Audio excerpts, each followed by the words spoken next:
एक समय की बात है जब एक गांव में सभी लोग बड़े ही हंसी खुशी रह रहे थे। उस गांव में राहुल नाम का एक लड़का भी रहता था, पर वो कुछ समय बाद ही शहर पढ़ने चला गया था। शहर में राहुल के काफी दोस्त थे जो अक्सर राहुल को अपने गांव घुमाने को बोलते रहते थे। एक दिन कॉलेज की छुट्टियां पड़ी तो राहुल ने सोचा कि क्यों न इस बार वो अपने दोस्त को भी अपने साथ गाँव ले चले। वो इस बारे में सोचता है कि तभी उसके दोस्त वहाँ जाते हैं। अरे राहुल, क्या सोच रहे हो? अरे, मैं तो तुम सबके बारे में ही सोच रहा था। हमारे बारे में? पर क्या? अरे, मैं इन छुट्टियों में अपने घर तो जा ही रहा हूँ, तो सोच रहा था कि क्यों ना तुम सब भी इस बार मेरे साथ चलो। अरे वाह, ये तो बड़ी अच्छी बात है। चलो चलो, इस बार हम तुम्हारे गांव ही चलते हैं। सब लोग बड़े ही खुश होते हैं। छुट्टियां पड़ते ही सब गांव के लिए निकल पड़ते हैं। गांव में घुसते ही सब गांव को देखते ही रह जाते हैं। वाह, ये कितनी सुंदर जगह है। सब लोग राहुल के घर जाते हैं और वहाँ उसके माँ बाप से मिलते हैं। उसके बाद सब खाना खाते हैं और घूमने के लिए निकल पड़ते हैं। सब दोस्त गांव घूमते घूमते एक खंडहर के सामने से गुजरते हैं जिसमें से अजीब सी बदबू आ रही होती है। उस खंडहर के बाहर एक बहुत ही घना पेड़ होता है जिसके ऊपर एक मटका लटका हुआ होता है। उस मटके के ऊपर एक लाल कपड़ा भी बंधा होता है। अरे मीना, ये देखना, इस पेड़ पर ये मटका कैसा है? अरे होगा कुछ, हमें क्या। अरे, तुम दोनों यहाँ क्या कर रही हो? यहाँ कोई नहीं आता। पर क्यों? पता नहीं, बस यहाँ के लोग बोलते हैं कि यहाँ कोई बुरी आत्मा रहती है।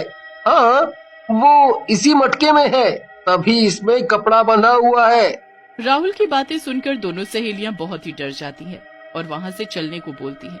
इन सब की बातें सुनकर मनीष उनका बहुत ही मजाक उड़ाता है। अरे, ये सब बकवास है। तुम लोग शहर में रह कर भी ये सब सोच रखते हो। देखो, अभी मैं इस मटके को फोड़ता हूँ, इसमें कोई भूत वूत नहीं है। अरे भाई, ये सब हरकत मत करना, वरना बहुत बड़ी मुसीबत आ जाएगी। अरे भाई, कुछ नहीं होगा, देख। मनीष एक पल में उस मटके को फोड़ देता है। जैसे ही मटका फूटता है उसमें से खून गिरने लगता है। सब खून देखकर एकदम पीछे हट जाते हैं। अचानक आसमान में बिजली कड़कने लगती है और बारिश शुरू हो जाती है। चारों तरफ खूनी बारिश शुरू हो जाती है। तभी सबको जोर से हंसने की आवाज आती है। तभी उनको अपने सामने एक चुड़ैल दिखाई पड़ती है। मैं आजाद हो गई आजाद हो गई। अब ये खूनी बारिश सब बर्बाद कर देगी। मैं इस गांव पर राज करूंगी, राज। चुड़ैल आजाद हो गई, भागो यहाँ से। हे भगवान, ये सब क्या हो गया? ये तुम्हारी वजह से हुआ है। अब ये खून की बारिश नहीं रुकने वाली, सब बर्बाद हो जाएगा। हमें इसी वक्त घर चलना चाहिए और तुम्हारे माँ बाप को सब सच सच बता देना चाहिए। सब लोग जल्दी जल्दी राहुल के घर के लिए भागते हैं। रास्ते में बारिश और ज्यादा तेज होने लगती है। वो अपनी पूरी कोशिश करते हैं कि जल्द से जल्द घर पहुंच जाएं। रास्ते में फिर उनको कुछ जानवर मरे पड़े दिखते हैं। वो सब भागकर उससे बचने की कोशिश करते हैं, पर कुत्ता वहीं दम तोड़ देता है। ये कुत्ता इसी खून के पीने से मरा है और वो जानवर जो रास्ते में कुछ जानवर मरे पड़े थे वो भी इसी पानी से। अभी बस हमें जल्दी घर पहुंचकर इसका हल ढूंढना होगा। वो सब फिर आगे बढ़ते हैं तो गांव में हड़कंप मचा हुआ होता है। सभी खून की बारिश से डरे होते हैं और खिड़कियों से छिपकर बाहर देख रहे होते हैं। जल्दी से वो चारों राहुल के घर पहुंचते हैं। उनको हांफता देख राहुल के माँ बाप उनसे वजह पूछते हैं तो वो उनको सारी बात बताते हैं। हे भगवान, ये तो तुमने अनर्थ कर दिया, अब तो सर्वनाश हो जाएगा। इतने में बाहर से किसी के हंसने की आवाज आती है। सब एकदम चौंक जाते हैं। माँ, बाबूजी, ये वही चुड़ैल की आवाज है। अब हम क्या करें? बाहर तो जाना ही पड़ेगा। चलो चलो जल्दी। सब लोग बाहर जाकर देखते हैं तो चुड़ैल उस खूनी बारिश में नहा रही होती है। मैं आजाद हो गई, आखिर मैं आजाद हो ही गई। अब इस गांव में सर्वनाश होगा। सब खूनी बारिश का पानी पीकर मारे जाओगे। हे भगवान, ये तो वही चुड़ैल है। आखिर इसे मटके से किसने आजाद किया? चुड़ैल बस हंसती रहती है और वहाँ से हंसते हंसते चली जाती है। अब पूरे गांव में चुड़ैल का हड़कंप मच जाता है। राहुल अपने दोस्तों को किसी को कुछ भी बताने को मना कर देता है। अब वो रात तो जैसे तैसे निकल जाती है। सब सो जाते हैं और अगली सुबह इस उम्मीद में उठते हैं कि सब ठीक हो चुका होगा, पर नहीं, सब वैसे का वैसा ही था। अभी भी खूनी बारिश रुकने का नाम नहीं ले रही थी। लोग बड़े परेशान होकर एक दूसरे से बातें करने लगते हैं कि इतने में एक आदमी चिल्लाता हुआ आता है। अरे चलो चलो जल्दी चलो, देखो जरा जाकर खेतों में फसल का क्या हाल हो गया है। अरे क्या हुआ हरिया, कुछ तो बता।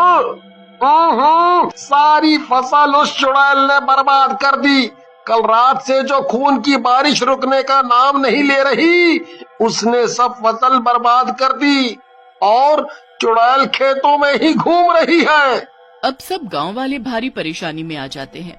2-4 दिन ऐसे ही निकल जाते हैं और गांव धीरे धीरे खत्म होने लगता है। सारा गांव बर्बाद हो जाएगा, फिर बस यहाँ मेरा राज होगा, मेरा। इस गांव में खूनी बारिश कभी नहीं रुकेगी। चुड़ैल खुलेआम पूरे गांव में ऐसे ही बारिश में घूमती रहती है। राहुल और उसके दोस्त घर में छुपकर खिड़की से उस चुड़ैल को देख रहे होते हैं। यार, मुझसे बहुत बड़ी गलती हो गई जो मैंने तेरी बात नहीं मानी। आज मेरी गलती की वजह से सब बर्बाद हो गया है। ऐसा लगता है कि बस वो सुबह कब आएगी जब ये खूनी बारिश बंद हो चुकी होगी। देखो, अब हमें ना कुछ तो करना ही पड़ेगा। कोई तो होगा जो ये सब ठीक कर सके, कोई बाबा, कोई पंडित। एक बाबा है तो, पर वो जंगलों में रहते हैं। तो कोई नहीं, हम चलेंगे उनको ढूंढने, क्योंकि और कोई रास्ता नहीं बचा है इस गांव को बचाने का। सब लोग बाबा को ढूंढने जाने का फैसला करते हैं। सब उनको ढूंढने निकल पड़ते हैं और काफी मशक्कत के बाद उनको वो बाबा जंगल में समाधि लिए बैठा दिखता है। उस जंगल में बारिश की एक बूंद भी नहीं गिर रही होती। वो सब बाबा को सारी बात बताते हैं। बाबा उनकी बात सुनकर बहुत ही गुस्सा होते हैं। इतने बड़े होकर तुम लोग बच्चों वाले काम करते हो और फिर आ जाते हो मेरे पास। अब मैं इस जगह से अगले 2 महीने तक नहीं हिल सकता। अब जो करना होगा तुम में से किसी एक को करना होगा।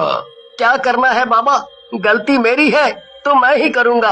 अब बस आप ये बताओ मुझे करना क्या है। इतना आसान नहीं है लड़के। मैं पूरी कोशिश करूँगा बाबा, आप मुझे एक बार बताओ तो। तो ये ले मटका, और इस मटके में उस चुड़ैल के खून की कुछ बूंदें डालकर इस लाल कपड़े से बंद करके उसी जगह टांग दे।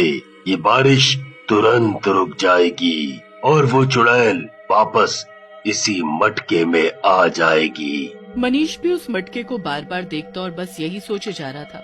आखिरकार वो सब घर पहुंच जाते हैं और रात भी काफी हो चुकी होती है। सब तो सो जाते हैं, पर राहुल अभी भी मटके को हाथ में लिए यही सोचता रहता है। फिर तभी उसे सामने वाली खिड़की के बाहर से चुड़ैल जाती दिखती है। फिर वो जल्दी से उस चुड़ैल का पीछा करता है। चुड़ैल बारिश में भीगती हुई उसी खंडहर घर में चली जाती है जिसके बाहर वो मटका टंगा हुआ था। मनीष उस घर के अंदर झांक कर देखता है तो वो चुड़ैल अपने खून से वहाँ जादू टोना कर रही होती है। उसने एक कटोरे में अपना खून भर कर रखा होता है और वो उसमें से कुछ छींटे एक पत्थर के ऊपर मारकर शैतानी पूजा कर रही होती है। मनीष चुड़ैल के वहाँ से जाने का इंतजार करता रहता है। काफी समय बाद चुड़ैल वहाँ से उठती है। उसके बाहर जाते ही मनीष अंदर जाता है और उस कटोरे का खून अपने मटके में भरने लगता है कि तभी चुड़ैल को एहसास होता है और वो वापस अंदर आ जाती है। ए लड़के, ये तू क्या कर रहा है? अभी बताती हूँ तुझे मैं। चुड़ैल गुस्से में मनीष की तरफ आगे आगे बढ़ती है। कपड़ा बांधकर वो जल्दी से बाहर भागता है और पेड़ पर मटका टांगने लगता है। चुड़ैल भागकर मनीष की गर्दन बस पकड़ने ही वाली होती है कि बारिश के कीचड़ में चुड़ैल का पैर फिसल जाता है और वो मुंह के बल नीचे गिरती है। मनीष इतने में पेड़ पर मटका बांध चुका होता है और चुड़ैल गायब हो जाती है। फिर तुरंत ही बारिश रुक जाती है। सब पहले जैसे ठीक हो जाता है। मनीष जल्दी से घर जाकर सबको ये खबर देता है। सारे गांव वाले खुशी से झूम उठते हैं और सब ठीक हो जाता है।